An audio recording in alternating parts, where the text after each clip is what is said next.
ছোটোবেলার সবথেকে প্রিয় যদি কোনো টিফিন হয়ে থাকে তাহলে সেই হলুদ চাউমিন। টিফিনটা খুললেই মুখে এক রাস হাসি আর মনে অনেকটা আনন্দ। উফ, বিশেষ করে শীতকালে নানা রকম সবজি যখন ফুলকপি উঠতো, নতুন ফুলকপি, তার সঙ্গে কড়াইশুঁটি, লম্বা লম্বা করে আলু গাজর দিয়ে দারুণ একটা টিফিন। কোনো কিন্তু পেঁয়াজ পড়তো না, সস পড়তো না, মশলা বলতে ছিল হলুদ আর নুন। এই স্বাদই দিত সব চাউমিনকে টেক্কা। দারুণ লাগতো। আর হয়ে গেলে শেষে ছড়িয়ে দিত ওপর থেকে শসা, চানাচুর, না হলে বাদাম। এই ছিল তখনকার সেই মনে এক রাস আনন্দ জড়ানো চাউমিনের ইতিহাস। সে কিন্তু সকলের মনে এখনও রয়ে গেছে।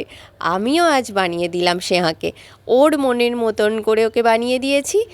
আর অবশ্যই দিয়েছি একটু শসা। চাউমিনের সঙ্গে শসাটা খেতে কিন্তু খুব ভালো লাগে আর হজমও হয়ে যায়।